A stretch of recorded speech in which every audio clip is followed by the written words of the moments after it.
민언연의 미디어 탈곡기.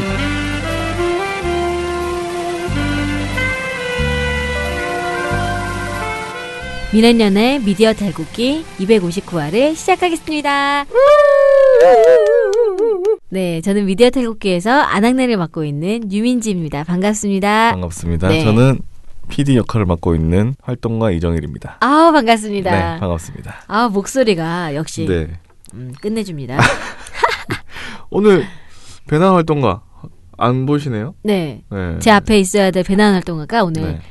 연차로 자리를 비웠습니다. 네. 오늘 그래서 배나배나 쇼가 없고 음. 제가 또 땜빵으로 땜빵 전문 네. 제가 나와가지고 또 땜빵을 열심히 하겠습니다. 이 PD님의 부드러운 목소리 들으시면서 오늘 네. 수요일 즐거운 수요일을 시작하시죠. 네. 네.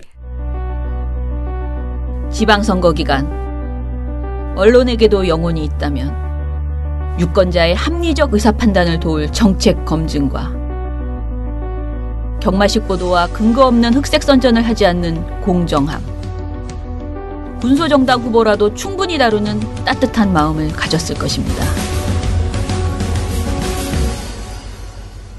단언컨대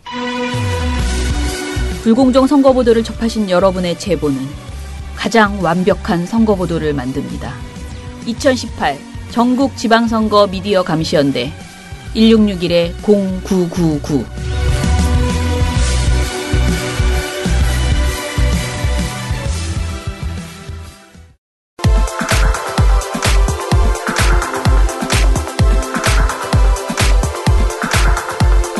미디어 스크랩 시작하겠습니다. 네. 첫 번째 소식은요. 오늘 아마 이 소식 듣고 정말 속이 뒤집히신 분들 많으실 거예요. 저도 아침에 이 소식을 듣고 네. 이거 정말 조작 아니야? 이런 얘기를 했어요. 깜짝 놀랐어요. 저도 무슨 누가 일베에서 합성한 건 줄 알았어요. 네. 여러분 요즘에 MBC에서 뜨고 있는 프로그램이에요. 전지적 참견 시점이죠. 네. MBC 예능 중에 예능에 한번 다 이제 한번 가라앉고 네. 다시 요즘에 주목받고 있는 프로그램인데 네. 특히 이영자 씨의 먹방으로 그죠. 먹바타 이런 게 화제가 되고 있었는데 네. 이 전지적 참견 시점에서 이영자 씨가 이 어묵을 먹는 거 관련된 그 영상을 내보내다 중간에 이제 패러디 한다고 이제 속보 형태로 해서 이영자가 어묵을 먹다가 충격 고백을 했다. 이런 뉴스 삽입 그 영상을 냈습니다. 그러니까 약간 패러디 형식으로 해가지고 네. 막 재밌게 하려고 네. 뉴스에다가 이영자 씨 얼굴 뭐 이렇게 상자에 넣어가지고 한 건데 네. 이 영상이 이 뒷배경이 이 세월호 관련된 영상이었다는 거예요. 그런데 이 그러니까 세월호의 속보 소식을 전하는 그 영상, 그러니까 뒷배경이 세월호가 침몰하고 있는 그 영상에 이제 아나운서가 이제 세월호 관련된 멘트를 하고 있는 건데 그걸 다 지우고 뒤에 걸 약간 블러 처리를 한 다음에 그 충격 뭐 아래 이영자? 자막으로 속보 이영자 어묵 먹다 말고 충격 고백 이걸 낸 겁니다. 네. 근데 이게 세월호 영상을 사용했다는 것, 그 예능에 웃음을 주려고 세월호 영상을 사용했다는 것도 문제지만 이게 어묵이랑 세월호가 매치되는 거거든요. 그래서 그러니까 의도적으로 이건 실수가 아니라 전 명백하게 의도를 했다고 보는 건데요. 만든 사람은 이영자 어묵 관련된 그 속보 영상을 내기 위해서 내용을 받았고 어묵? 그래 그럼 여기다가 세월호 걸 넣어야지 해서 세월호 걸 찾았고 이건 그래서 좀 아니야. 세월호 걸 살짝 블러 처리한 다음에 아래다가 아니야. 세월호 관련된 그걸 사실 조롱하면서 이영자 어묵 먹다 뭐 충격 고백 이렇게 쓴 겁니다. 이거는 아니에요. 이거는 실수는 아니고요. 명백하게 이 사람은 그 일베의 그 세월호 그리고 세월호 그 단원고 학생들을 조롱하는 그 어묵 논란. 야, 사실은 말도 하기 싫죠. 들 아니에요 이거. 이거를 설명을 해줘야 되나요? 일베에서 계속 이 세월호 희생자들이죠. 침몰 사고의 희생자들을 조롱하면서 어묵이란 표현을 쓰고 있는 건데 네. 그러면서 그러니까 저희가 이렇게 말을 하기에도 굉장히 역겨운 표현이에요 사실은. 이거는 좀 그 사이코패스예요. 아니면 네. 소시오패스인가. 어쨌든 맞습니다. 이거는 정말 공감 능력의 결여거든요. 네. 그리고 남들의 불행을 가지고 조롱하고 희화하고 하는 건데 저는 이렇게 생각합니다. 정상적 사고로 불가능하다. 이런 이 세월호 희생자들과 어묵을 일치시키는 이거는 정상적으로 불가능하다고 전 봐요. 이거는 말도 안 됩니다. 네. 진짜. 그런데 이런 게 일베에서 굉장히 조롱으로 굉장히 많이 퍼졌고 그런데 이거를 알고 그것에 대해서 같이 조롱하고 우습게 생각했던 사람이 그 MBC의 그 전지적 작가 시점에 그 해당 영상을 제공하는 그 실에 있었던 겁니다. 어쨌든 그 작업을 하는 사람이었던 거예요. 그렇죠. 그래서 그 사람이 작업을 한 겁니다. 그래서 그거를 블러처리해서 사실 그거를 모르는 사람은 그냥 모르는 거예요. 그렇죠? 그렇죠. 그런데 그거를 이 영상이다라고 알면은 이게 보이는 거거든요. 네, MBC 그 전지적 참견 시점 제작진의 입장문 중에는 오늘 아침에 나왔죠. 네, 오늘 나왔는데 네. 세월호 피해자 가족들에게 그리고 시청자분들께 사과드린다는 말이 나왔고요. 네. 모자이크로 처리돼 방송된 해당 뉴스 화면은 자료 영상을 담당하는 직원으로부터 모자이크 상태로 제공받은 걸로 편집 후반 작업에서 이를 인지하지 못하고 사용하게 돼 여러분께 심려를 끼쳤습니다. 이 점 진심으로 죄송한 마음과 함께 사과 말씀을 드립니다. 그러면서 방송 중에 관련 사실을 인지하고 곧바로 모든 VOD 서비스 및 재방송 등에서 삭제 조치했다. 그리고 이제 해당 화면이 선택되고 모자이크 처리되어서 편집된 과정을 엄밀히 조사한 후에 이에 합당한 책임을 지도록 하겠다. 그리고 앞으로 자료 영상은 더욱 철저히 검증하여 사용하도록 하겠다. 이 같은 사실이 언급되는 것만으로도 가슴이 아프실 모든 분들께 다시 한번 사과드린다 했습니다. 아이고. 그런데 이거 저 보고요. 네. 저도 마음이 정말 찢어졌어요. 아, 저도 막 심장이 벌렁거리더라고요. 진짜. 그런데 이 유가족분들은 어떤 마음일까라는 생각이 들고 참. 나 진짜 네, 이런 영상 더 할 말이 없습니다. 네. 네, 어쨌든 저희 그 미디어 태국 청취자분들도 네. 아침에 댓글에다가 올리시면서 제보를 하셨더라고요. 네. 네, 어쨌든 이런 영상들을 사용한 사람들, 그러니까 우선 이런 조롱거리를 만든 사람들, 그리고 이거를 공영방송 영상에 내보내면서 자신의 어떤 존재를 과시하고 또 한 번 세월호 유가족들에게 못질을 하고자 했던 사람들, 이런 사람들이 정말 청산되어야 한다고 저는 생각합니다. 이거 철저히 수사해가지고 이거 밝혀내고 이 책임자 처벌해야 됩니다. 이거. SBS에서요.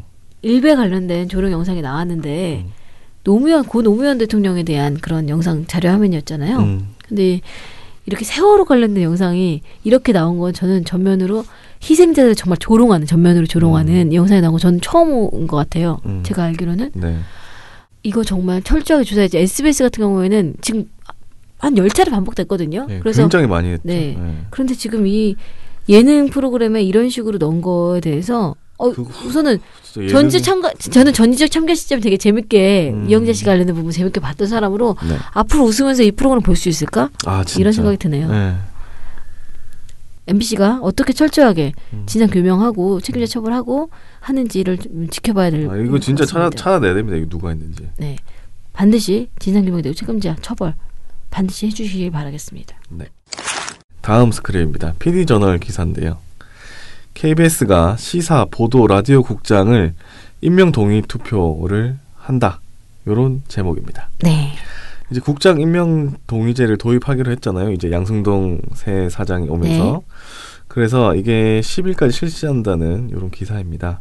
이게 KBS와 MBC가 네. 2012년, 2010년 계속 공정방송을 위한 파업을 하면서 네. 이 노조 구성원들, 그러니까 노조원들 그리고 KBS나 MBC의 이제 뉴스나 보도를 담당하는 구성원들이 가장 중요하게 이제 얘기했던 것들이 구성원들이 얘기했던 게 국장 동의제예요. 그렇죠? 네. 국장 임명 동의제. 네. 그러니까 낙하사 사장에 내려와서 또 자기 입맛에 맞는 정권 입맛에 맞는 사람들 찍어 내려서 보도국장을 해서 그럼 보도국장이 계속 데스킹하면서 제대로 된 보도 못 나가게 하고 이상한 보도 내보내게 하고 이상한 보도 계속 톱으로 계속 올리고 하는 그런 짓거리가 진행된 거예요. 지난 정권 이명박 그렇죠. 박근혜 시절 때 너무너무나 심각했던 겁니다. 네.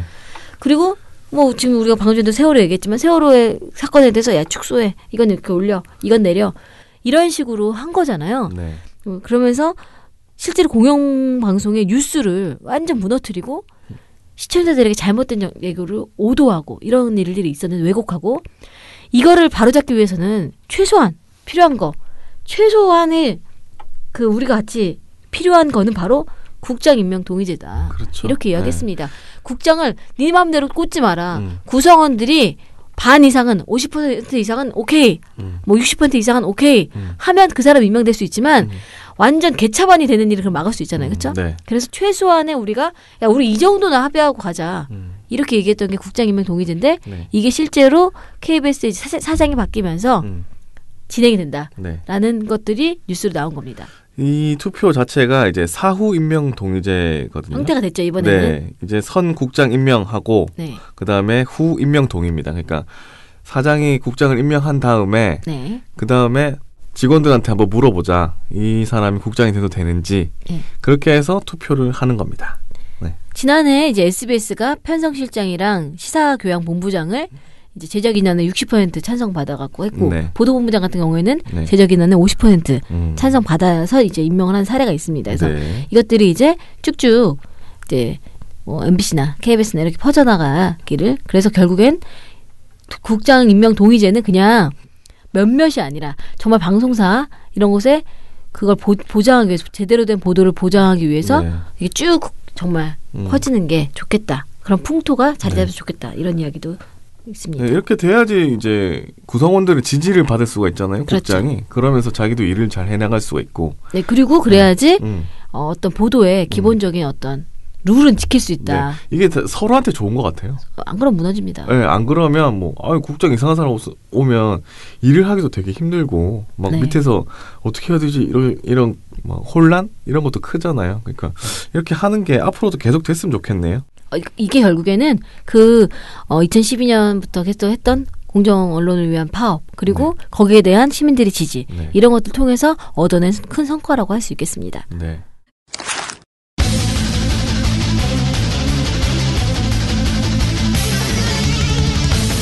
나쁜 보도 스크랩으로 넘어가 보도록 하겠습니다. 네. 오늘 나쁜 보도 스크랩. 오늘 단독 유부유부 쇼네요. 유부부 쇼로 한번 진행해 볼까요? 네. 아이고 좋네요. 이번에 그럼 네, 제대로 한번 해보겠습니다. 오늘 아주 네. 재밌는 거 갖고 왔습니다. 네. 오늘 시그널 한번 외칩니까? 유부 쇼. 아 이거 뭐 준비해 오시는 거 아니죠? 아닙니다. 아니니까. 댓글에 제가 오늘 오다가 봤는데 네. 어떤 분이 매일 항상 느린가 아무튼 약간 얼웨이즈 같은 느낌이에요. 네. 얼웨이즈로 꽃을 꽂고 있을 것 같은 유부장님 이렇게 써서요. 아 꽃을 꽂고 있다고? 그거 약간 미쳤다는 얘기거든요. 약간 미친 것 같다 그 얘기잖아. 아이고. 그래서 그 약간 네. 반정신 나간 상태로 제가 한다 이런 얘기인데 네. 제가 보고 그래 내가 방송을 그렇게 하긴 하는데 오늘 꽃 한번 꽂고 시작해 보겠습니다.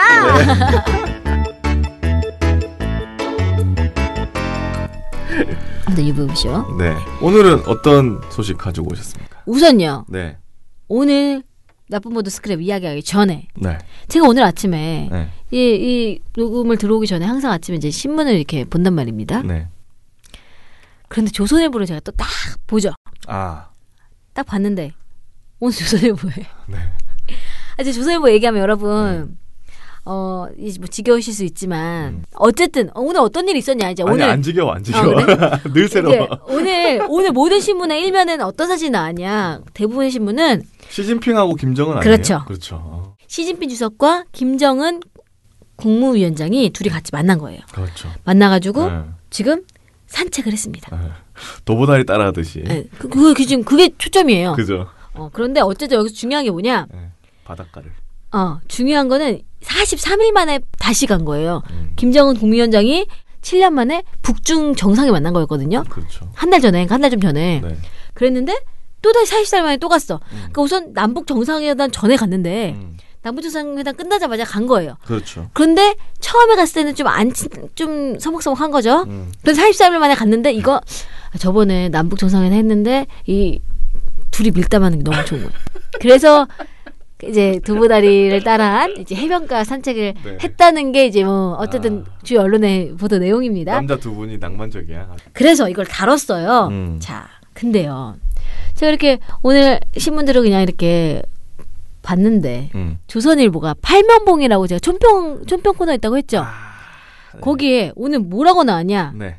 일단 제가 너무 웃겨가지고 이거 여러분께 소개시켜 드려야 됩니다. 현우 터졌죠, 현우. 진짜. 자, 근데 제가 웃지 않고 네. 읽겠습니다. 네. 김정은 문 대통령과 공개 연애한 뒤 시진핑 주석과 비밀 연애. 연애 전문가라면 진짜 사랑이 뭔지 다 아는데 뭐야? 이게 무슨 말이야 이게? 이게 뭐냐면요. 어. 김정은이 이제 어. 김정은 국무위원장이 문 대통령이랑 남북 정상회담 만난 거는 다 공개적으로 이미 이야기하고 만날 거다 하고 만났잖아요. 네. 만나고 나서 다 공개했잖아. 근데 시진핑 주석과는 만나기로 한 거 비밀로 한 거야. 몰래 만난 거지. 몰래 만난 다음에 싹 이제 공개된 거예요. 자, 그러면서 뭐라고 하냐면 진짜 연애. 그러니까 연애 전문가라면 진짜 사랑이 뭔지 안다는 거예요. 진짜 사람이 비밀 연애라고? 그렇지. 아, 그러니까 자기가 연애 전문가로서 볼 때 김정은 국무위원장이 문 대통령 만난 거는 그냥 쇼야. 보여주기. 그러니까 이거는 약간 딱 까놓고 말하면 없다. 쇼윈도 부부다. 쇼윈도다. 그런데 진짜 이 밀월 대상은 시진핑이었다. 이런 얘기한 거죠. 이게 뭐야? 그렇죠? 그러니까 보면서 우선 이거를 이 대통령 그러니까 정상의 국가 정상들의 만남을 연애에 비유하는 이 조선일보의 사고. 그래, 우리도 오늘부터 1일이라고 했으니까 그럴 수 있다. 근데 공개 연애하는데 이걸 또 비밀 연애라고 하는 또 이 조선일보의 사고. 아니 공개했잖아. 그러니까. 비밀이면 끝까지 비밀 지켜야지. 파파라치 찍힌 것도 아닌데. 그러니까 스스로 공개한 건데. 그러면서 그러면 이게 이 얘기를 하고 싶은 건가? 김정인 국무위원장이 양다리다? 이 얘기하고 싶은 거 조선일보가? 그것도 아니거든. 그럼 문어발이야. 나중에 트럼프 만나면 또 문어발 되는 거야. 이거 이 조선일보의 팔면봉에 이 조잡함. 이게 뭐야 진짜. 조잡함. 그리고 이 선정적인 결국엔 불륜으로 몰고 가는 모든 이 국가 정상들이 만나는 걸 불륜으로 처리해버리는 이 조선일보의 대단함. 제가 그래서 갖고 왔습니다. 근데요. 네. 이 팔면봉이 항상 3가지 꼭지로 되어 있어요. 보통. 그러니까 총평이 3가지 나오는 거예요. 네. 3가지 하면 보통 하나 한 번에 한 주제 이렇게 가는데 그렇죠. 그 아래 주제가 또 똑같은 주제야. 또 김정은 국무위원장과 시진핑 주석이 만난 거야. 자, 이거 읽어드릴게요. 네. 김정은 시진핑 오찬 만찬에 산보 후 야외 테이블 담소. 판문점 회담 연출 얼마나 좋았으면 회담 포맷 수출까지. 아니 무슨 얘기하고 싶은 거야. 그러니까 판문점 회담 연출이 김정은 국무위원장이 보기에 너무 좋아. 판문점 회담이 연출된 게 너무 좋았어. 그래서 이걸 가지고 이제 포맷을 수출해가지고 중국에 갔다. 이 조선일보의 조잡함. 아니 무슨 프로그램 무슨 뺏기는 것도 아니고. 그러니까 우리 조선일보는 참. 그 조선일보 팔면봉을 쓴 사람이 얼굴이 한번 공개돼야 된다. 저는 이렇게 좀 생각합니다. 이게 얼굴이 공개 안 되니까 너무 막 쓰는 거 아닌가. 이거는 있어. 문제는 댓글보다 유치한 수준이라는 거예요. 수준 질이 낮고. 아니 나는 신문에다 댓글 다는 것 같은 느낌인데요. 그런데 댓글보다 낮아. 근데 얘네가 요즘 조선일보가 하는 게 댓글의 문제를 계속 얘기하고 있거든요. 자신들의 팔면봉은 자신들의 권리로 독점적 권리로 항상 지면 1면에 일면에서 누구나 볼 수 있게끔 나온단 말입니다. 근데 이거 이렇게 관리 안 하면서 이런 식으로 정말 선정적이고 아주 조잡하고 이런 내용들을 쓰고 있으면서 댓글 비판할 수 있겠냐 라는 부분을 제가 한번 제기합니다. 그러니까 팔면봉 쓰시는 분 얼굴을 공개해서 자신의 쓴 팔면봉에 책임을 질 수 있게 하는 게 좋지 않겠나 라고 생각합니다. 네, 이제 정말 본격적으로 나쁜 보도 스크랩 들어가겠습니다. 오늘 갖고 온 소식은 말이죠. 동아일보입니다. 우선 오늘 갖고 온 거는 동아일보에는 악마는 디테일이 있다. 제가 요거를 좀 적용해 보도록 하겠습니다. 악마는 디테일이 있다. 네. 자, 동아일보가요. 후보자 인터뷰를 하고 있습니다. 왜냐면 다 해요. 그렇죠. 어떤 신문들마다 그렇죠. 후보자 대담을 다 다루는데요. 우선 제가 다른 신문을 우선 이렇게 쭉 봤는데 동아일보가 딱 눈에 띄어서 갖고 오긴 했는데 다른 신문도 한번 다시 전수조사를 한번 진행을 해봐야겠다 이런 생각이 들었습니다. 우선 동아일보 얘기해드릴게요. 동아일보가 6.13 지방선거 광역단체장 후보에게 듣는다라는 기획으로요. 광역단체장 선거 주요 후보자 인터뷰를 하고 있습니다. 그래서 4월 23일부터 26일까지는 박원순, 김문수, 안철수, 서울시장 후보를 다뤘고요. 이 3명만? 네, 다른 그 소수 후보는 안 달았습니다. 소수정당 후보는 안 달았어요. 네, 그리고 5월 1일에는 이재명, 남경필 경기지사 후보 인터뷰를 지면에 실었습니다. 5월에 같이 실은 거예요, 양쪽으로. 자, 근데 제가 이거를 맨 처음에는 4월 23일에 한번 보고 또 뭐 26일에도 한번 보고 이렇게 봤을 때는 다뤘구나. 다 다뤘네. 이렇게 봤어요. 근데 이거를 3개가 다 나온 다음에 이재명 지사 후보랑 남경필 지사 후보가 나온 다음에 딱 봤더니 이 디테일이 약간 이상한 거예요. 뭔가 이상해. 네. 후보자들의 인터뷰를 하잖아요. 네. 인터뷰 기사를 옆에 쭉 실을 거 아니에요. 인터뷰 기사를 쓰는 이유는요. 독자들에게 그 후보를 소개하고자 함입니다. 그렇죠. 그렇죠? 네. 그래서 그 후보가 어떤 생각을 갖고 있고 뭐 이런 것들을 자세하게 알려주기. 자기가 그냥 스케치 기사로 누군가를 막 취재하러 가가지고 막 뭐 이재명이 어디 갔고 막 이런 걸 쓰는 게 아니라 이 사람과 정말 단독으로 독자들에게 유권자들에게 딱 정보를 전달하는 거예요. 그렇죠. 네. 그렇기 때문에 이 후보자 인터뷰 기사에는 보통 프로필이 들어갑니다. 그 후보에 대한 프로필 양력이 들어가요. 오. 자, 우선 유부부쇼 네. 퀴즈 첫 번째. 네. 어떤 프로필이 들어가 있었을까요? 프로필에 어떤 내용이 들어가 있었을까요? 프로필 뭐 생년월일 이런 거 들어가나요? 생년월일 그건 안 들어가나요? 생년월일 당연히 있습니다. 아 있어요. 있어요. 그래도 몇 살에 태어났는지 아니까. 뭐 그리고 고향 있을 거고. 출생지 있습니다. 그다음에 뭐 했는지 양력 뭐. 주요 경력 있겠죠. 네. 학력 뭐 있을 거고. 학력 네, 있습니다. 뭐가 있지? 자, 가족. 가족. 그렇죠? 뭐 몇 남 몇 네, 중 이런 게 뭐. 있습니다. 이런 걸 쭉 이제 사실 프로필에 그 박스에다 넣어요. 네. 당연히 들어가지. 그래서 쭉 봤습니다. 그런데 세 개가 다 나온 다음에 서울시장 후보에 대해서 말씀드려볼게요. 네. 서울시장 후보가 딱 나오고 나서 제가 딱 세 개를 같이 놓고 이제 디테일로 봤더니 네. 그 박스가 네. 다른 내용들이 들어가 있는 거예요. 헐? 보통 다 동일해야 되잖아요. 그렇죠? 보통 박스 크기도 동일하고. 다릅니다. 네. 자, 우선은요. 네. 봤더니 공통으로 다 똑같이 들어간 게 있어요. 공통 항목으로. 네. 출생일, 출생지, 가족, 혈액형, 혈액형도 있어. 학력, 주요 경력. 우선 저는 이 공통 항목만 봐도요. 네. 사실 출생지 요거 약간 논란될 수 있습니다. 그렇죠. 그 지역 감정을 조정하는 걸 수도 있거든요. 가족은 나와야죠. 어떻게 구성했는지. 나중에는 안 나올 수도 있지만 지금까지는 나와야 합니다. 그렇죠? 네. 혈액형은 왜 나왔을까? 그 혈액형 왜 나와요? 그리고 제가 궁금한 거 이거를 내가 이게 왜 공공적 이해와 왜 결부된다고 내가 어떻게 고민해야 될까? 이런 고민을 막 하는 거예요. 왜냐면 사실은 생년월일도 이게 사주풀이 할 것도 아닌데 그쵸. 그런데 뭐 이 사람이 뭐 겨울에 태어나면 어떤 성향을 갖고 있을 것 같고 이런 것도 아닌데 왜 필요할까 하다가 그래도 나이와 이 사람이 그쵸. 신분이 확실하다라는 걸 보장하기 위해서 그래 그 정도 공공의 이해 오케이 통과. 네. 출생지 약간 지역감정 조정할 수 있지만 통과. 그래 그 사람이 어떻게 살았는지 이해하는 거에 또 하나의 축이 될 수 있기 때문에. 출생지는 안 했으면 좋겠네요. 그러고 보니까. 네. 그리고 또 가족. 어떻게 지금 살고 있는지 알아야 되기 때문에 그렇죠? 통과. 그리고 가족이 공개돼야 되는 이유 중에 하나가 후보자를 검증할 때 이제 가족에 대한 것들이 그렇죠. 좀 필요한 부분이 있습니다. 가족 검증도 필요하니까. 네. 근데 혈액형. 이거 내가 아무리 막 생각을 해도 이게 좀 납득이 안 되는 거예요. 혈액형 그래서 궁합 볼 것도 아니고. 우선은 혈액형 이제 뭐 A형이니까 소심할까 뭐 이런 것들을 조장한 게 아니라면 제가 막 생각했을 때 혹시 나중에 이 사람이 급하게 쓰러졌을 때 수혈? 뭐 헛소리예요.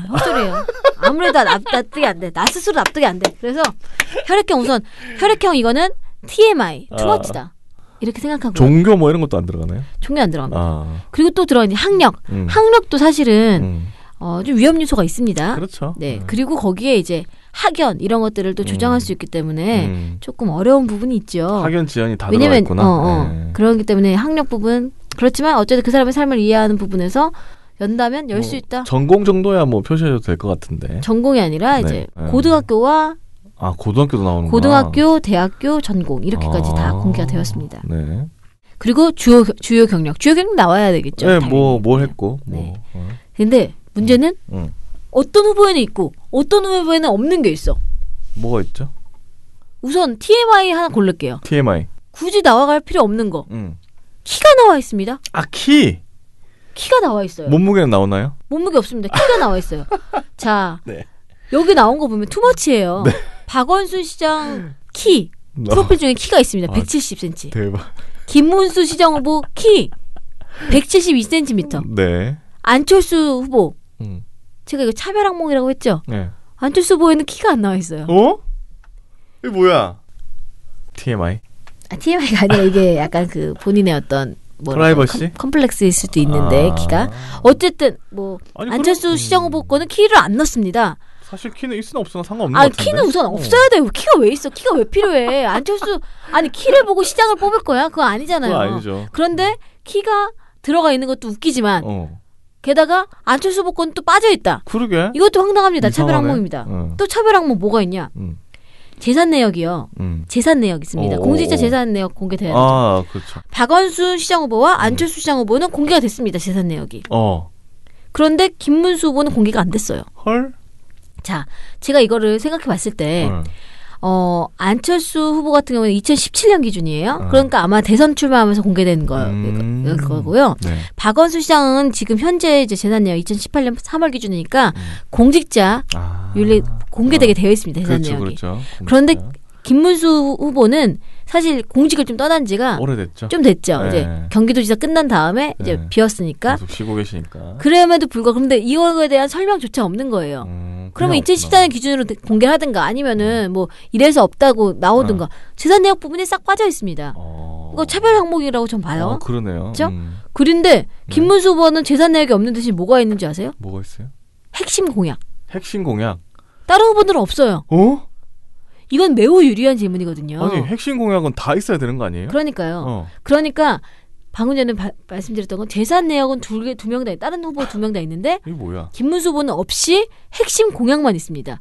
질문 항목, 그러니까 그 박스 항목에 있는 거죠. 그러니까 사실 재산 내역은 검증 항목이거든요. 핵심 공약은 유리한 항목이에요. 그쵸. 유리한 질문이에요. 그래서 이렇게 구성되는 거는 사실 질문만 본다면 굉장히 이 박스 자체가 김문수 후보에게 유리한 형태로 구성되어 있다. 그러게 박스만 읽는 사람들도 많을 텐데. 그리고 또 있습니다. 또 다른 항목은요. 네. 안철수 후보에게는 저서를 적어줬어요. 저서. 무슨 책을 썼는지. 그래서 컴퓨터 의사 안철수, CEO 안철수, 영혼이 있는 승부, 행복 바이러스 안철수, 안철수의 생각. 그럼 박원순 시장도 이 저서를 쭉 했습니다. 네. 근데 박원순 시장은요. 책에 대한 질문이 있습니다. 있어요? 뭐라고 했냐? 최근 감명 깊게 읽은 책. 그래서 IMF 퀴즈 예생에 말이 칼이 될 때 이걸 썼습니다. 이게 뭐? 그러니까 감명 깊게 읽은 책이 들어갈 수 있다고 봐요. 아니, 저도 들어갈 수 있다고는 보는데. 추천할 수 있잖아. 근데 저서는 다 썼거든. 3명 다 썼어요. 책이 다 있어. 책이 다 있어. 어떤 식으로든 다 있어요. 그런데 안철수 후보의 저서만 이렇게 가득 내준다? 왜냐면 근데 이게 저서 같지만 이게 안철수 후보의 굉장히 핵심 어떤 캐치프레이즈 뭐 이런 걸 수도 있거든요. 그렇죠. 뭐 CEO다 뭐 이런 거. 다 설명해 주는 거예요. 그 제목 자체가 저서의 제목이 컴퓨터 의사 안철수. 그러니까 컴퓨터도 할 수 있고 의사도 할 수 있고. 그렇죠? CEO 안철수 CEO고 영혼에 있는 승부사다. 그리고 행복 바이러스 안철수. 안철수 생각 굉장히 안철수를 꾸며주는 제목 자체가 이제 그렇죠. 그런 건데 이거 넣었는데 박원순 시장 후보 거는 감명 깊게 읽은 책. IMF 퀴즈의 생애와 말이 칼이 될 때 어떤 얘기를 하고 싶을까? 이런 이 박스는 도대체 무슨 얘기를 하고 싶었던 걸까? 이런 생각이 들죠. 김문수 후보 거는 책에 관련된 질문이 아예 없습니다. 책은 또 없어요? 네. 뭐 관심이 없었나. 어쨌든 그러니까 이렇게 지금 지 마음대로예요. 기준 없이 박스가 지 마음대로다. 근데 굉장히 작은 항목이거든요. 인터뷰 중에서 이제 작게 그렇죠. 글씨도 포인트가 한 7포인트 정도, 8포인트 정도로 고딕으로 구성되어 있는 박스 아시죠? 회색 박스. 그래서 주목하지 않으면 그냥 넘어갈 수 있는 건데 봤더니 이 디테일에 악마가 있더라. 이런 생각이 들어서 갖고 왔습니다. 그러면 이제 그럼 디테일 안 보면 그만이지라고 이제 얘기할 수 있잖아요. 그래서 그거 갖고 괜히 나쁜 보도로 뽑아오셨어요? 아닙니다. 이 박스만 문제일까? 아닙니다. 이 박스는 양념에 불과합니다. 양념이에요? 네. 본 음식은 뭡니까? 자, 본 음식 나가겠습니다. 본 음식은 뭐니 해도 바로 핵심 인터뷰겠죠. 인터뷰 기사니까 인터뷰가 문제겠죠. 그렇죠. 그럼 인터뷰의 핵심은 무엇일까요? 뭐 공약 뭐 이런 거 아닙니까? 핵심 공약. 인터뷰의 핵심은 질문입니다. 그렇죠. 질문을 어떻게 하냐에 따라서 대답이 나오기 때문에 인터뷰의 가장 중요한 거는 질문입니다. 그렇죠. 그런데요. 질문이 좀 차별적이야. 질문도 차별적이에요? 네, 악마는 디테일이 있습니다. 보통 여러분. 공통 질문 이런 게 있는데. 아닙니다. 근데 저는 무조건 공통 질문을 해야 된다고 생각하진 않아요. 왜냐면 그 후보마다 처한 상황이 다르고 갖고 있는 고민이 다르고 다르기 때문에. 그런데 질문이 최소한 유리한 질문과 불리한 질문, 혹은 중립적인 질문 이런 것들은 맞춰야 된다고 생각하거든요. 뭐 섞어서 네. 비율을 좀 그쵸. 조절해서. 왜냐면 한 후보한테 계속 불리한 질문만 해. 한 후보한테 계속 유리한 질문만 해. 안 되겠죠? 왠지 예상이 되는데. 근데요. 네. 자, 해보겠습니다. 네. 그래서 제가 질문을 가지고 나눠봤어요. 질문만 쭉 잘라서 질문이 이제 이게 유리한가 불리한가 중립적인가 이걸 한번 나눠봤는데요. 그래서 기준은 이렇습니다. 후보자가 자신의 강점이나 주요 공약 아니면 자기가 주도적으로 지금 하고 있는 일 관련된 질문을 하면 유리한 질문이다. 네. 했고 후보자가 해명이나 반박을 해야 돼. 그건 그게 아니고요. 사실 이건 이렇습니다. 이렇게 해야 되는 질문은 분리. 네.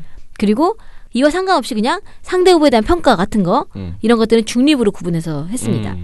그런데 이제 후보를 부정하는 어떤 양보론이나 단일화에 대한 말은 모두 분리로 구분을 했습니다. 네.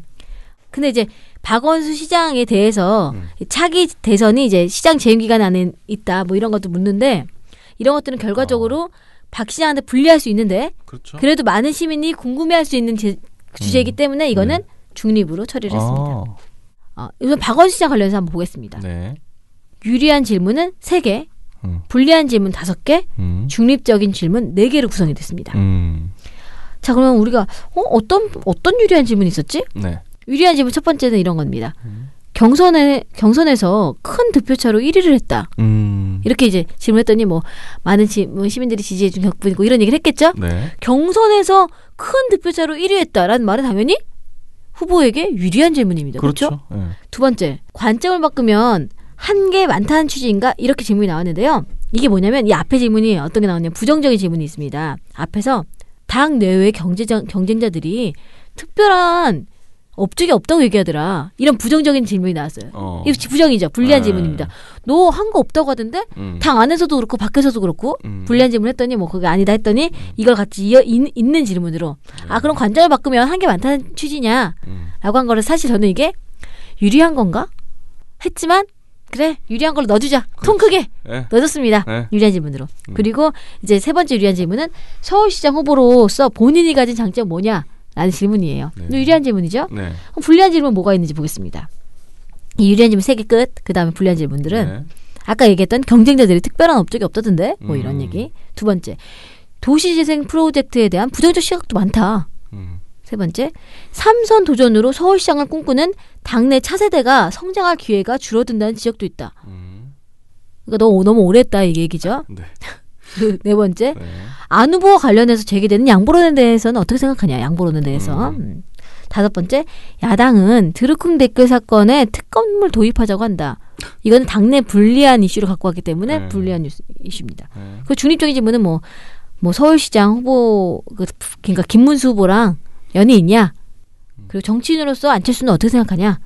그리고 안 후보와 이강 구도로 보고 있는데 뭐 이런 그러니까 지나가는 질문이고요. 차기 대선이 시장 재임 기간에 있다. 어떻게 할 것이냐? 이런 게 중립적인 질문입니다.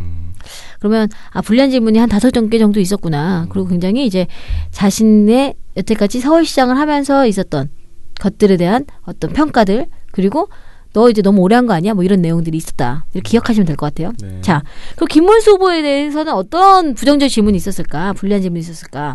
김문수 자유한국당 후보에 대해서는요. 유리한 질문이 4개가 있었습니다. 4개. 네. 자, 첫 번째. 대통령 개헌안 중 수도 관련 조항으로 박 시장과 문 대통령을 꾸준히 비판했다. 이 질문이 유리한 질문의 이유는요. 김문수 후보가 지금 가장 약한 고리가 서울에서 무슨 인연이 있어? 네가? 뭐 한 게 없다. 너 경기도지사 하다가 대구 내려갔다가 갑자기 웬 서울시장 후보야? 했는데 봐. 이 질문은 수도 관련돼서 약간 이전하고 하는 부분이 있으니까 너 그거에 대해서 안 된다고 계속 비판했잖아. 꾸준히. 여태까지 꾸준히 비판해왔잖아. 그러니까 서울을 지키려는 시도를 계속해왔잖아. 라고 하는 경력을 만들어준 질문입니다. 이게 사실은. 그래서 유리한 질문이죠. 그리고 본인이 추구하고 있는 내용도 같이 맥을 같이 하고 있고요. 생각을 이렇게 하고 있다. 뭐 이런 네가 꾸준히 했잖아. 너는. 이렇게 얘기한 겁니다. 그래서 두 번째 유리한 질문. 수도 이전론자들이 수도 서울을 폐지하려고 하는 거냐? 라고 묻습니다. 그러니까 문 대통령이나 이런 사람들이 민주당 후보들이 수도 서울을 폐지하려고 하는 거야? 라고 물으면 그렇다. 막 나갈 거 아니에요 지금. 그렇죠. 이 미친 거다 이러면서 나갈 거 아니에요? 얘는 유리한 질문. 세 번째, 박 시장과 다른 김문수의 강점은 무엇이냐? 그거야 뭐 유리하고. 그리고 네 번째, 서울시장이 되면 추진할 핵심 공약을 알려달라. 자, 강점도 이야기하고 핵심 공약도 얘기하고 이것도 얘기하고 저것도 얘기하고 수도 이전 관련된 거 자기 입장도 얘기하고 이런 유리한 질문들이 많은 겁니다. 그러네요. 반면에 불리한 질문은 하나, 바른미래당 안철수 후보와 단일화가 계속 거론되는데 단일화 거론된다. 그래서 그 단일화론 이거 불리한 질문.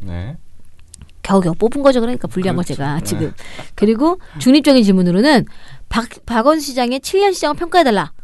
라고 하는 거랑 네. 김 후보가 구속됐을 때 박 시장이 변호해준 인연도 있다는데 요걸 넣습니다. 근데 박 시장 변호해줬다는 거는 좀 시장이랑 무슨 상관이에요? 박 시장이 변호니까 그냥 가십거리를 하나 넣은 겁니다. 질문할 게 없어. 아, 그런가? 그런 것 같은데요. 그건 또 몰랐네. 아무튼 그런 내용이 네. 지금 중립적 질문으로 구성되어 있습니다. 저 같으면 악의적인 질문으로 아니 대구에서도 졌는데 사실은 그게 이길 수 있겠냐. 그런 게 들어가는 거. 왜냐면 박원순 시장한테 아까 한 질문을 보면 너 삼선도전인데 너 차기 서울시장 그러니까 다음 정치인들 네가 크지 못하게 거기 꽉 눌러 앉아가지고 있다는데 이런 얘기를 한 거예요 사실. 나가라. 그런 얘기를 하면 되게 아픈 질문이거든요. 그런데 그리고 뭐 한 얘기가 별로 너 당 내에서도 그렇고 외에서도 그렇고 너는 한 일이 별로 없대더라. 업적이 없대더라. 이런 얘기들을 한 겁니다. 근데 김문수 후보에게는 아픈 질문이 없어. 그렇죠? 그러네요. 그렇게 질문을 구성했습니다. 네. 이런 차이가 있었다. 네. 끝. 김문수 후보는 이렇게 구성이 끝났습니다. 네. 안철수 바른미래당 후보에 대해서는요. 유리한 질문 4개. 불리한 질문 3개. 오. 그리고 중립적인 질문 하나. 이렇게 있었습니다. 뭐 중립적인 질문 이런 거예요. 박 시장의 시정 가운데 잘못한 점과 잘한 점을 꼽는다면 뭐 이런 거였고요. 불리한 질문 이런 거예요. 선거가 있을 때마다 조급하게 나선다는 우려가 있다. 네. 아픈 질문이죠. 네. 두 번째, 자유한국당 김문수 후보는 어떻게 평가하나 야권 연대에 대한 가능성이 계속 나온다. 야권 연대라는 건 단일화를 두고 있기 때문에 부정적 질문으로 갔습니다. 네. 세 번째, 지방선거인데 두루킨 사건을 강조하다 보니 대선 운동을 하는 것 같다고 하는 사람들도 있다. 어쨌든 불리한 질문이기 때문에 세 번째. 그렇죠. 그러니까 불리한 수준은 이 정도다. 안철수 후보에 대해서. 네. 네. 그리고 이런 게 이렇게 구성이 되었습니다. 보니까 질문의 유불리로 따져보니까 어쨌든 김문수 후보에게 굉장히 우호적인 인터뷰가 구성됐네요. 그렇죠? 박스도 김문수 후보에게 유리하게 핵심 공약이 들어가 있고 질문의 유불리를 따져보면 질문으로만 보면 김문수 후보에게 유리하다. 근데 왜 이걸 질문으로만 보냐면요. 인터뷰 기사는요. 질문하고 대답을 했는데 대답은 그 후보의 역량에 딸린 거예요. 그렇죠. 그래서 불리한 질문을 긍정화 시킬 수도 있고 유리한 질문을 자기 부정화 시킬 수도 있어요. 그렇죠. 어떤 후보에 대해서는. 그렇기 때문에 이 기사를 쭉 봤을 때 이 기사의 편집 의도, 이 기사의 기자가 하고 싶은 말 같은 걸 보면 질문을 보는 게 가장 이 부분을 확인할 수 있다. 그래서 질문을 본 겁니다. 어쨌든 질문으로 보면 김문수 후보에게 매우 유리한 그런 구성이었다. 자, 그러면 경기도지사 궁금하시죠? 예. 경기도지사는 5월 1일 날 다뤘습니다. 네. 양쪽이 같이 실렸어요. 프로필은 모두 동일했습니다. 오. 네. 그런데 네. 질문이 또 문제가 됐습니다. 자, 이재명 더불어민주당 후보에 대해서 네. 질문이 질문이 총 몇 개가 나왔냐면요. 6개가 나왔어요. 6개의 질문 중에 유리한 질문은 몇 개였을까요? 빵개? No! 한 개? 정답입니다. 한 개는 해주네요. 자, 유리한 질문 이겁니다. 남지사와 이전 시장의 차이는 무엇인가? 그러니까 더불어민주당 이재명 후보가 이제 전 성남시장이잖아요. 그러니까 남지사와 본인의 가장 큰 차이점은 뭐냐라고 네. 한 질문. 그럼 본인의 차이점, 강점을 얘기하기 때문에 그거 이거는 하나밖에 제 없어요? 유리한 질문 했습니다. 유리한 질문 하나입니다. 네. 그래? 그럼 불리한 질문은 몇 개였을까요?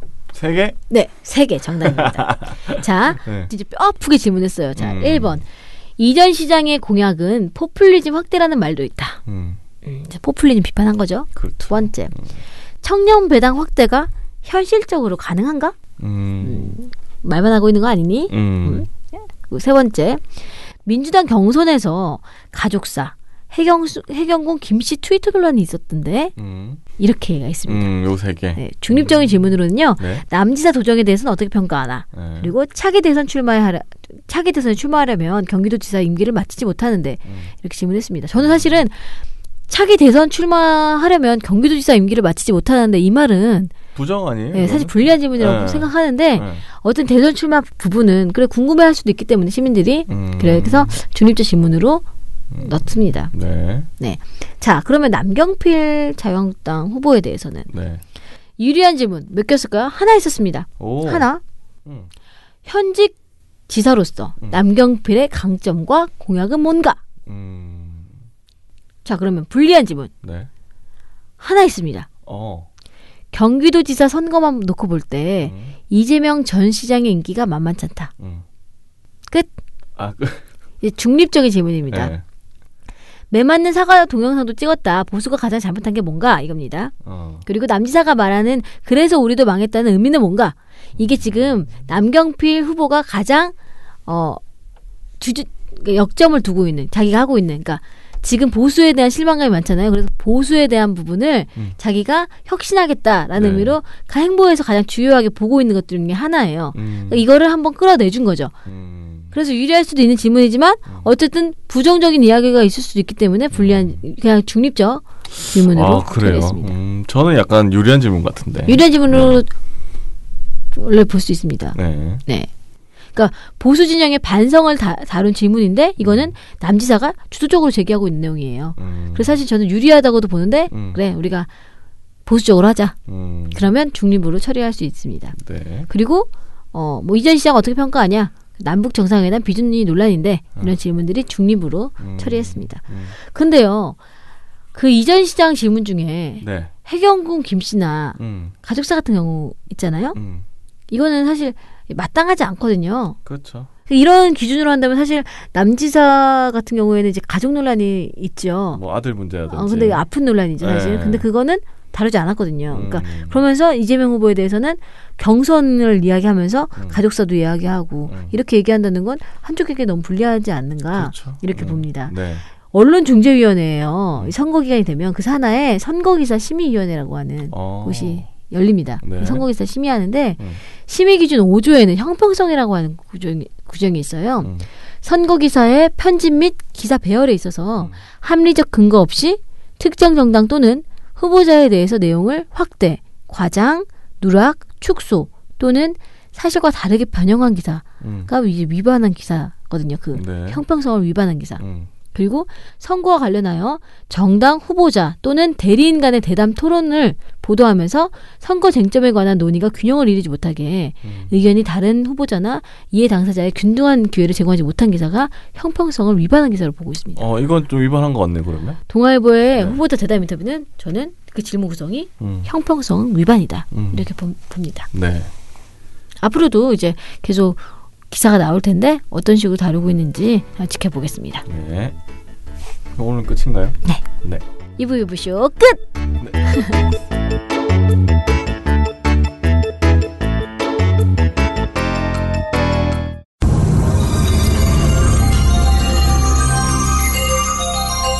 민주언론 시민연합에서는 5.18 가짜뉴스 신고센터를 열어 광주 민주화운동 관련 허위, 왜곡, 가짜뉴스를 제보받습니다. 북한 군부대가 광주에 내려왔다. 간첩들의 소행이다 등 카카오톡과 유튜브, 트위터와 페이스북, 종편과 모든 신문방송에 나오는 5.18과 관련된 가짜뉴스를 제보해 주시기 바랍니다. 민원연이 사실관계를 바로잡고 적극 대응하겠습니다. 02-392-0181 02-392-0181로 전화 주십시오.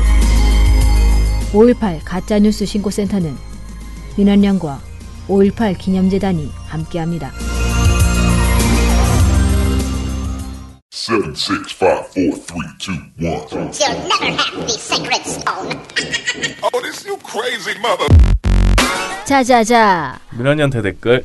예. 예. 시작하겠습니다. 네. 리치 선생님. 점. 네. 무슨 뜻이죠? 점만 찍고 가셨습니다. 네. 아니야. 아닌가요? 우리 미디어 탈곡이가 쩐다는 얘기야. 쩐다고? 점. 제가 저 혼자 긍정적으로 해석하는 겁니다. 네. 긍정적인 답변. 네. 제가 사실 댓글 본 거 중에 네. 약간 충격받은 거 댓글을 읽어드리도록 할게요. 네. 자, 트러스트 노어님. 네. 정확하게 말씀드릴게요. 네. 5월 8일 네. 8시 26분에 작성하신 댓글입니다. 네. 어제 방송을 들으시면서 네. 이제 우리 김 차장님이 하루를 편하게 못 쉰다. 그러면서 그런데도 이제 막 휴일 동안 너무 일을 열심히 하셨다. 네. 이제 그런 일이 있었잖아요. 그 네. 방송법 관련해서 가지고 그런데 이제 이분이 뭐라고 쓰셨냐. 뭐 요즘은 퐁당퐁당 방송을 하는데 네. 이 평가가 있습니다. 이제 모니터 하신 거죠. 우리 미디어 탈곡기를 모니터 하시고 모니터를 쓰셨습니다. 아, 늘 들으시니까 이분이. 네. 요즘에 퐁당퐁당 방송을 하시는데 네. 확실히 처장님과 노비조는 언론계 상황에 대해서 긴 시간을 할애하고 나쁜 보도는 이번 주는 종편 누가 가장 헛소리를 하고 있나 보도나 토론의 내용을 문제로 삼으신대요. 근데 우리 부녀회장님과 유부장님은 네. 베나베나 유부유부 쇼를 주거니 받거니 하시면서 네. 마치 배틀을 뜨는 것 같은 느낌으로 2주에 언론 나쁜 언론가 나쁜 보도를 자체를 판다. 네. 즉 뭐 모자라기보다는 이제 주종관계인 부분과 자매 같은 편성을 주는 차별적 방송의 맛이 있다. 역시. 했는데 여기 중요한 말이 있습니다. 네. 역시나 항상 꽃 꽂고 계실 것 같은 유 부장님의 가세가 이렇게 표현을 하셨는데 꽃을 꽂는다. 미쳤다는 얘기죠. 보통 동네에 약간 정신 나간 약간 그런 사람이 이제 꽃을 꽂고 이제 니 뭐 먹었니 뭐 이렇게 하는 그 약간 네. 그 웰컴 투 동막골이 생각나죠. 네. 꽃 꽂고 다니는 네. 그런 에이, 설마. 사람으로 나를 묘사했어. 아니 설마 그렇게까지 표현을 하셨으려고. 그 표현인데 뭐 맥락을 모르겠어. 아니 근데 그래요? 저는 이게 뭐 부정적이라고 생각하지 않고 저를 적확하게 표현하셨다. 지금 미디어 탈곡기에 들어오는 저를 적확하게 표현하셨다. 아니 그냥 활발하시니까 그렇게 표현하신 것 같아요. 아무튼 제가 꽃 꽂은 형태의 방송을 계속 이어나가겠다. 네. 하지만 좀 더 차분해지면서. 네. 그러면 꽃 꽂는 게 아닌가? 차분해지면? 그렇죠. 아무튼 그러면 안 차분해지면서 네. 꽃 꽂은 방송을 계속하겠다. 네. 그래서 김석 부장님도 나오시면 어떠냐 이런 얘기를 또 다루셨네요. 네. 네. 늘 바쁘신 분이죠. 네. 그렇습니다. 천지간 쿠호님 너무 어렵다 이름이. 응원합니다. 네. 감사합니다. 천지간 쿠호님. 네. 네. 그리고 신쌤님하고 코이님이 미디어스 그룹에서 다뤘던 미디어스크럽에 다뤘던 세월호 장면 활용한 이 MBC를 캡처해 주셔가지고 네, 신고를 해주셨습니다. 네. 감사합니다. 네, 감사합니다. 네. 그리고 레이니 칠세님 같은 경우에는요, 그 방송법 야합 시도 소식이죠. 그렇죠. 어제 전했던 소식을 네. 보면서 이제 민주당 새로운 원내대표들을 향해서 미리 대통령이 반대하는 방송법에 대한 의견을 물어보면 좋겠다. 네. 이런 제안을 하셨네요. 대표 후보들에게 그래 너네 방송법에 대한 의견 어떠냐 이렇게 물어보는 것도 좋은 방법인 것 같습니다. 그러네요. 네. 그리고 요즘에는 결과가 너무 허무할 것 같아서 민원연이 방송 심의를 넣는다고 해도 기대가 되질 않는다. 이렇게 이야기를 하셨네요. 진짜 방송통신심의위원회 방심이 다 좀 제대로 했으면 좋겠어요. 아니 있는 대로만 제대로 하면 되잖아. 그렇게 잘해야 되는데. 네. 미련 곰탱님께서는요. 어제 이제 배현진 얘기가 나왔잖아요. 네. 채널A가 배현진을 너무너무 사랑한다. 빼놓지 않고 보도한다. 뭐 이런 얘기가 나왔잖아요. 네. 송파 주민이신 큰 누나께서 잘 팩트 체크해 주셔서 배현진을 떨어뜨려 주세요 했는데 제가 이제 사실관계를 다시 말씀드리면 네. 전 송파 주민 전이라고 하는 게 앞전자. 네. 제가 1월에 이사를 했습니다. 저희 근데 어머니, 뭐 이모, 뭐 조카 네. 다 송파 주민입니다. 네. 그래요. 네. 그래서 표를 갖고 있습니다. 표를 있습니다. 유 부장님만 송파 주민이 아니네요. 이제 아니죠. 아니 근데 배현진 씨는 네. 뭐 유 부장님 활동을 열심히 안 해도 여론조사 같은 거 보면은 뭐 크게 여론조사가 왜곡됐다고 어제 배현진 후보님께서 이야기하지 않으셨습니까? 그렇군요. 본인이 만나본 청년 그리고 30대 여성분들은 아이 엄마들은 그렇지 않다. 매우 호응이 좋다. 폭발적이다. 좋다. 그렇죠. 내가 만나본 사람들은 다른데. 옥수수 요염차님. 네. 조선일보를 어찌하리요. 큰 따옴표 김성태 실검 1위. 외국 기사 악플 다시 보도 이슬비 기자.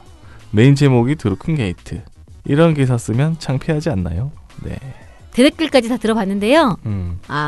댓글 남겨주셔서 정말 감사드리고 네. 방송 들으시고 나서 댓글 다는 게 사실은 쉬운 일이 아니라고 저 봐요. 그렇죠. 네. 그냥 듣고 그냥 흘려버려도 되는데 듣는 분들은 많은데 소중하게 댓글 남겨주셔서 감사드리고요. 네. 오늘 제 이 멘트를 들으시고 그래 힘들지만 내가 한번 해보겠다 하시는 분들은 또 댓글 남겨주시면 감사 또 감사 네 드리겠습니다. 오늘 나은 씨가 없었는데 많이 여러분들 허전하셨을 것 같아요. 하지만 다음에는 배나움과 함께 다시 돌아오겠습니다. 민원연 미디어 탈곡기는 내일도 열심히 털어드리겠습니다. 탈탈탈 안녕.